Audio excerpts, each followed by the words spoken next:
Malakas na nasuntok ni Lyndon ang mesa. Nahampas din ni Mark ang sariling keyboard sa sobrang frustration dahil sa narinig nila. Pero sabay silang nagulat nung ibinagsak ni Julio ang upuan. Dang it, the chair cost a fortune, Julio. May ding-singhal ni Mark. Tumawa ng alanganin si Julio. Sorry, akala ko kailangan ko ring magwala. Ani pa nito kaya't pareho silang naiiling ni Mark sa pagkadismaya. Tsk, lumuwag na naman ng tornilyo niya. Dinig niyang bulong ni Mark bago malalim na huminga.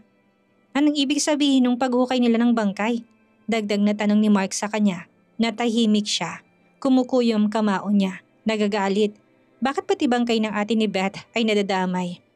Bakit? May bangkay ba? Wala sa loob na tanong ni Julio. Biglay nagkatinginan sila ni Mark. Right, I need to dig deeper about that. Anito bago tumayo. Wait, saan ka pupunta? Tarantang tanong ni Julio at susundan yata itong ngunit hinila niya ang long sleeve nito. Don't follow him. Hindi ka marunong magtago. Paalala niya rito. Kagaguhan Ace, marunong naman ako magtago ng feelings. Nangingiting dugtong nito. Nasapo niya ang noo at naipirming mga labi. Tinapik niya ito sa balikat bago tinalikuran. Pakilinis ng hideout ni Mark. Uuwi na ako. Utos niya rito. Hoy, tulungan mo ko gago. Hindi ko bahay to. Bakit niyo ba ako ginagawang katulong? Hysteria pa nito ngunit nangisil lang siya. Hindi na niya ito nilingon. Maglilinis naman iyon kahit hindi niya sabihin. Bumalik siya sa sakyan niya. Hindi na nga niya natanaw si Mark. Malamang ay mas hindi yun matatahimik kapag hindi naresolba ang problema. Siya man ay gigil na malaman kung sinong nasa likod. Posible ba talagang buhay pa si Cassandra? Kung buhay nga, kaninong bangkay ang nilibing ni Beth bago mangibang bansa? Nahampas niya ang manibela. Simula nang bumalik sila sa Maynila ay sunod-sunod ng problema at kapahamakan sa buhay nila. Ni hindi pa nahanap kung sinong bumaril sa sakyan ng lolo niya. Sana isip ay kinuha niya ang cellphone at tinawagan si Mark. What is? Sagot nito na mukhang nagmamaneho pa. Ayaw niya sanang dagdagan ng trabaho nito pero si Mark lang ang kilala niyang may kakayahan sa paghahanap. Gusto ko sanang ipahanap ang gunman na bumaril sa sasakyan ng lolo ko. Sure, on it. Wait for the results. Kagad na sagot nito kahit hindi pa man natatapos ang detalye niya. Pinatay pa nito ang tawag. Imbis na magreklamo ay minaniobra niya na lang pauwi ang sasakyan. Gusto niya ring maglagay ng bodyguard sa paligid ng building ng penthouse niya. Kaligtasan na mag-iina niya ang kanyang prioridad, lalo pat mukhang si Beth at Kambal ang punteriya. Hanggang ngayon, hindi niya maisip kung sino ba ang nasa likod noon. Walang kaaway ang mga Del Rio kung hindi silang mga Ocampo lang. Imposible namang ang lolo niya. Napatigil siya sa pag-iisip matapos makakita ng fast food. Walang dalawang isip na dinaan niya roon ang sasakyan para sa drive-thru. Naalala niyang gusto ni Beth na burger at fries. 8 pieces burger, without cheese, 5 large fries, 4 spaghetti and sundae. Agad niyang bungad, tumalima ang crew. Hindi rin naman siya naghintay ng matagal doon. Mabilis niyang pinark ang sasakyan sa parking ng building. Bitbit ang mga pinamili ay sumakay siya sa elevator. Yun nga lang, pagbukas niya sa pinto ng penthouse ay sinalubong siya ng lumilipad na pillowcase. Shit! Mahina niyang murat na pahawak pa sa ilong niya. Napatingala siya sa sakit. I'm sorry uncle, I didn't mean to. Agad siyang napayuko matapos mapagtantong, hindi yun boses ng Kambal. Nagsalubong ang kilay niya matapos makitang batang lalaking asul ang mga mata. Kung tamang alaala niya ay anak yun yung mga ngaso.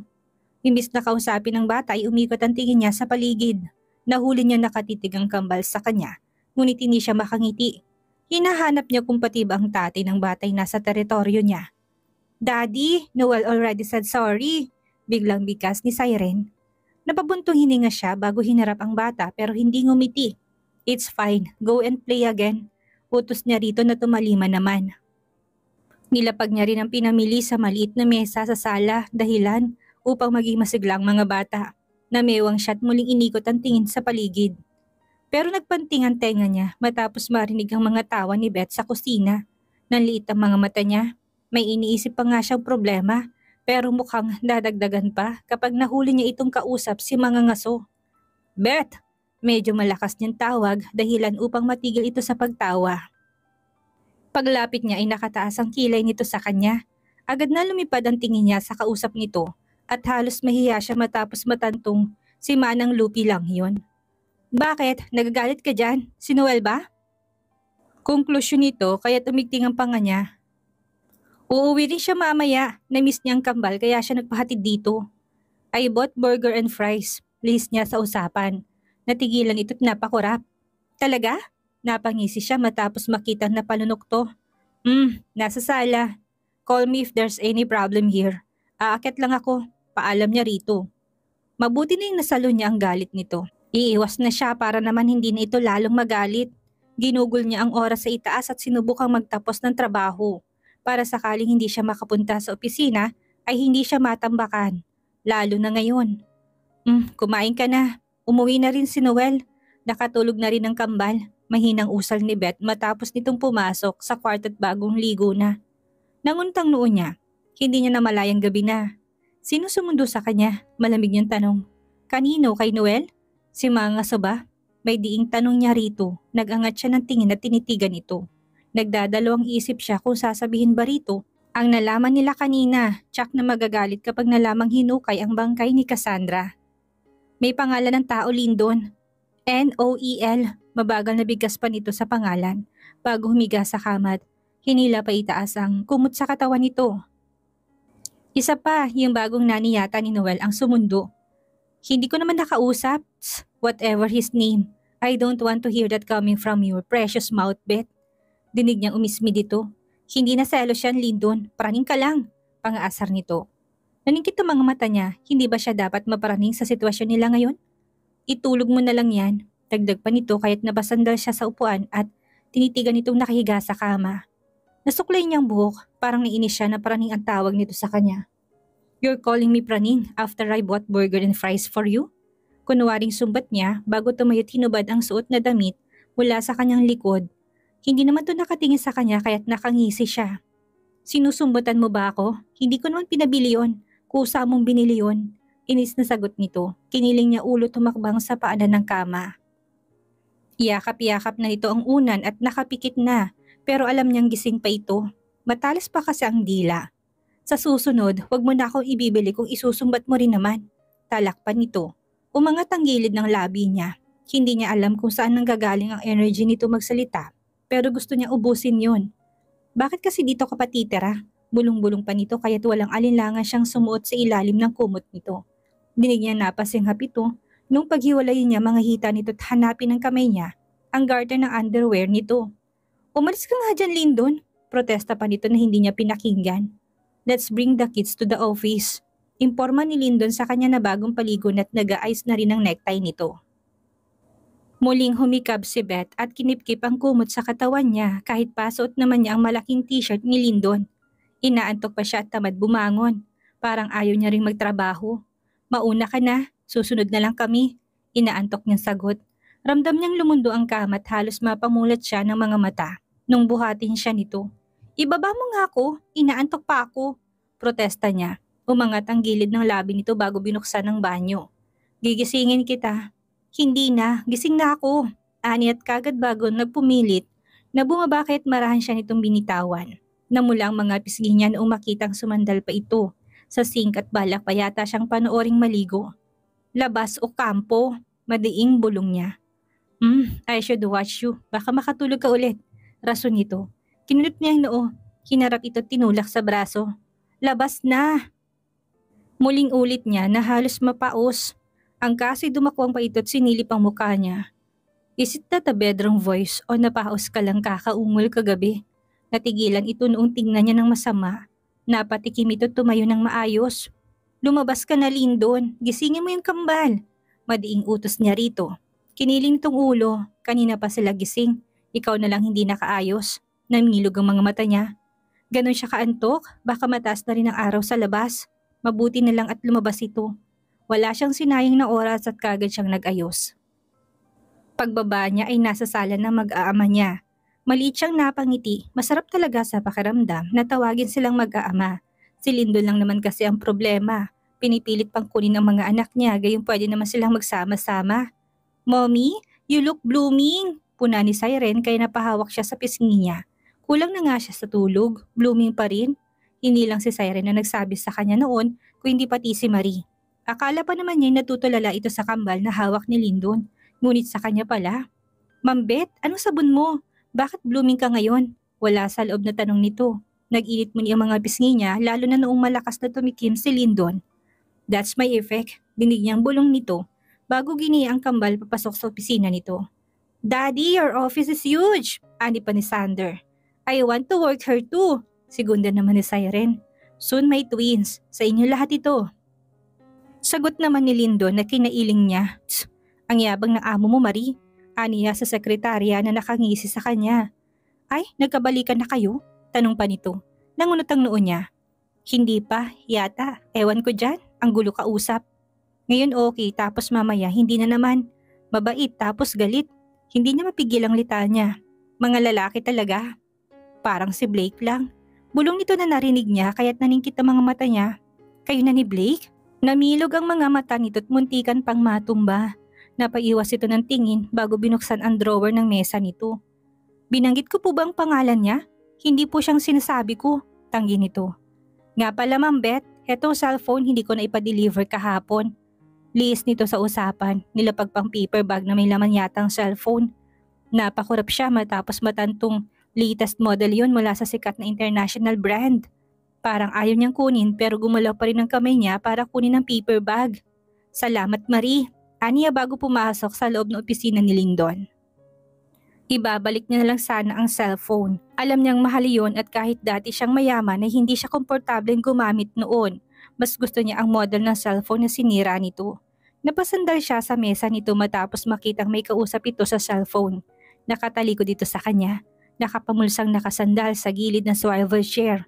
Ayaw naman niyang maging bastos at istorbohin ito, kaya't nilingon niya na lang ang kambal. Ngunit maging ang dalawa'y busy sa hawak ng mga libro at magazine. "Oh, I want to be a model, kuya," dinig pa niyang pagkausap ni Siren sa kapatid. "Noel hates model. Do you still want to be one?" Malamig na tanong ni Sanders sa kapatid. Nagmana pa yatang anak niya kay Lyndon. Nangunot ang noon niya sa kambal, lalo nang matapos makitang napasimangot si Siren. Crush ba ng anak niya si Noel? Sino naghukay ng bangkay, Mark? Is it Maureen Del Rio? Nawalang atensyon ni Beth sa kambal at napabaling kay Lyndon. Nakuha ng atensyon niyang binanggit nitong pangalan. Hindi niya maiwasang lumapit upang marinig pa ito. Hindi siya? Frustrated na pagkausap ni Lyndon kay Mark na nasa kabilang linya. "Then who? Kumukulong dugo kung ginawa nila yun sa bangkay." Nangunot ang noo niya lalo. Anong hinukay ng libingan? Kaninong bangkay ang kinuha? Kung hindi natin mahanap kung sinong nagukay, hindi mo natin matitrace kung nasa ng bangkay? Nai-stress na tanong ito. Napasandal na siya sa upuan at humalukip-kip. Gusto na niyang paulanan ng tanong si Lyndon. Bakit may pakaramdam siyang konektado sa kanya ang pinag-uusapan nito? O baka assuming lang siya? Shit, Beth will be hysterical once she find out this. Mahinang bulong ito pero dahil nasa malapit lang siya, dinig na dinig niya yon. Biglang kumabog ang dibdib niya. Bahagyaring namilog ang mga mata niya. Tamang hinala niya na may kinalaman yun sa kanya. Napahawak siya sa swivel chair. Gusto nang kunin ang cellphone ni Lyndon para siya na mismo magtanong kay Mark. Shit, better check Maureen and her daughter and even that Malcolm Gutierrez. We should also find a girl that looks like Cassandra. We should finish this even before Beth finds out. Hindi na niya napigilan at kagad na humawak sa braso ni Lyndon na may hawak na cellphone. Ito ang napatigil sa pagsasalita. Nilingon siya nito, ngunit bumukas ang gulat. Sa mga mata nito lalo pat wala siyang kangiti-ngiti pero kagad ding nabura ang gulat nito. Bigla, malamig siya nitong tiningnan pero hindi siya nagpatinag. "Anong malalaman ko, Lyndon? At kaninong bangkay ang pinag-uusapan niyo?" Walang iting tanong niya dito. "Don't you know how to knock?" Biglang angil sa kanya ni Lyndon pero hindi siya natinag. Naliit ang mga mata niya, humigpit ang hawak niya sa braso nito pero inilis nitong kamay niya at mabilis na tinago ang cellphone nito sa loob ng coat nito. "Ako ang sagutin mo, Lyndon. Ano tinatago mo sa akin at kaninong bangkay ang hinukay?" Hindi niya maiwasang magtaas ng boses. Tama naman ang narinig niya. May connection sa kanya ang bangkay na hinukay at 3 bangkay lang ang kilala niya. Ngayon pa lang ay gusto ng mangilid na mga luha niya. Sino naman ang bababoy sa bangkay ng pamilya niya? Lalo siyang nainis noong hawakan siya nito sa siko at balak pa yatang hilahin palabas. "Bitawan mo ko, dito tayo mag-usap." Umigting ang panga nito. Pagkaraan ay dumukwang sa kanya. "Will you please calm down? The kids are looking at us." Inis na bulong nito sa kanya. Doon siya natauhan. Pagsulap niya sa kambal ay nakatulala naman sa kanila. Mabilis siyang kumurap at huminga ng malalim. Binawi niya ang siko mula rito bago tumalikod. Fine, doon tayo sa opisina ko mag-usap. Madiing bulong niya bago lumabas. Tuloy-tuloy siyang lumipat ng opisina. Ni hindi pinansin si Marie na napatingin sa kanya. Pagpasok sa loob ay humalokip-kip siya at sumandal sa mesa. Sakto naman ay bumukas ang pinto't niluwa noon si Lyndon na walang emosyon sa muka. Now answer me, Lyndon. Pagdademand niya. Namulsa ito't napatingin sa malayo. Kita pa niyang kinagat itong ibabang labit mukhang ayaw siyang bigyan ng sagot. Don't give me that reaction. Bakit hindi mo ako masagot? Nagpupuyos talagang damdamin niya at namuuna naman ang galit sa puso niya. Mariin siyang pumikit bago to nilapitan. Sino kailang mami, daddy at ate Cassandra ang hinukay nila? At sinong diputang nagpahukay? Walang parenong tanong niya. Hindi siya matatahimik ngayon hanggat hindi niya nakukuha ang sagot. Nanginginig ang mga kalamnan niya. Wala pa man nga sinasabi si Lyndon na pangalan ay gusto na niyang magwala. At kahit nanginginig ang kamay niya ay galit niyang hinila ang long sleeve nito. Tell me, Lyndon. Please, nagmamakaawa siya. Kita niyang dumaan ang sakit at simpatya sa mga mata nito, ngunit mabilis lang yun. Bumuntong hininga ito at walang sabing kinabing ang likod niya, ngunit nagpumiglas siya. Huwag mo akong lambingin, kailangan ko ng sagot. Calm down first, okay? Mahinahong request nito. Tinikom niyang bibig. Pilit naman niyang kinakalma ang sarili pero nagtataas baba ang dibdib niya sa galit. Hinawakan ito mga balikat niya, nakatingala siya dito at naghihintay ng sagot mula rito. Mali ang narinig mo. Huwag kang magsinungaling, Lyndon. Hindi ako bingi. Nagmura ito bago galit siyang tinignan. Fine, I'll tell you, but promise me you won't break down. Hindi siya sumagot dahil hindi niya ipapangako yon. Tinitigan niya lang ito at hinahanda ang sarili sa maririnig. Huminga ito ng malalim at mahigpit na hinawakan ng balikat niya. It's your sister, Cassandra. Hinukay ang bangkay niya at hindi pa mahanap ni Mark. Natulala siya sa sinabi nito at kung hindi nito mahigpit na hawak ang mga balikat niya ay baka napaupo siya sa sahig. Naramdaman niya ang pag-iinit ng sulok ng mga mata niya at pagbigat ng tibok ng puso niya. Dinig niyang napamura at mabilis nang pinunasan ng pisngi niya. Marahil sa luhang tumulo, mahigpit siya nitong niyakap ngunit pakaramdam niya ay namanhid ang buong katawan niya at hindi makakilos. Nanghihina siya sa narinig. Napanunok siya upang pigilan ang hikbi. Nasa tahimik ng pamilya niya ngunit bakit kinagago pa rin? Bakit kailangan gawin yon sa ate Cassandra niya ni hindi pa niya nakukuha ang hustisya para sa kanila? Pero at heto, pati bangkay nito'y tinangay. I want to see it. Nanghihinang request niya. Gusto niyang makita at masigurong hindi nagalaw ang puntod ng mga magulang niya. Baka mabaliw siya kapag nangyari yon. Kung sigurong sa iba ay basta lang tinatapon ang mga buto o pinapabayaan na, sa kanya hindi pwede yon. Yun na lang mababalikan niya sa tuwing kailangan niya ng pamilya. Paano pa sila magiging kumpleto kung nawawalang bangkay ng ate niya? It's dangerous. May hinaong sagot sa kanya ni Lyndon, ngunit nag-iyak lang ang nagawa niya. Muli itong napamura, wala rin itong nagawa kung hindi samahan siya sa sementeryo. Sinigurado muna nitong ligtas na maihitid ang kambal sa penthouse bago sila umalis. Malayo pa sila ay nakikita na niya ang mga nabungkal na lupa at bungad ng hukay. Muli na namang tumulo ang luha niya pero pilit niyang pinigilan ang maiyak kahit pang sakit ng lalamunan niya. Nagulat pa siya noong makita doon si Mark. Wala silang iniwang bakas. Mukhang malabong maibalik natin ang bangkay. May galit na bigkas nito pagkarating nila. Naikuyom niyang kamao. Nanlabong mga mata niya dahil sa nagbabadyang luha. This is bad. Kung hindi natin sila matitrace o kung wala tayong alam na impormasyon ni Katiting, mapapahama kayo. Dagdag pa nito kahit nagpanting ang tenga niya. Hindi ba si Tia Maureen ang may gawa? Mahinahong tanong niya habang nakatitig sa hukay. Mahirap ng tiya mo, sagot ni Lyndon sa kanya. Napamaang siya. Mukhang huli ito sa balita. Hinarap niya ito tinasan ng kilay kahit na naluluha siya. Hindi mo ba alam? Sa kumpanya ng lolo mo nagtatrabaho si Cindy. Technically, malaki ang sahod niya kahit may pera siya. Mainis na imporma niya rito. Nangunot ang noon nito. What? I have no idea. Galit na bulong nito bago siya tinalikuran. Napailing siya nung makitang kinuha nitong cellphone at mukhang may tinawagan. Galit pa ito nagmura. Pero lumayo sa kanila kahit hindi niya marinig ang sinasabi nito. For sure, mawawala ng trabaho ang pinsan mo. Ani Mark na nagpagpag ng kamay. Napabuntong hininga siya. Mas mabuti na yon kaysa mapahamak ang lahat. Kawawa rin naman siya kay Tia Maureen. Paniguradong sa nanay niya bumagsak ang sahod niya. Nalamig niyang sagot. Puppet ni Maureen si Cindy. Kahit noon pa man sunod-sunuran to sa nanay niya. Sa totoo lang ay nangihinayang siya sa pinagsamahan nila bilang magpinsan. Kapatid din ang turing niya kay Cindy. Mabait ito't maalalahanin kahit hindi rin kataka-taka na mas nahulog si Malcolm dito. Kaya nga siya kinakabahan na malamang sa mga ukampo ito nagtatrabaho.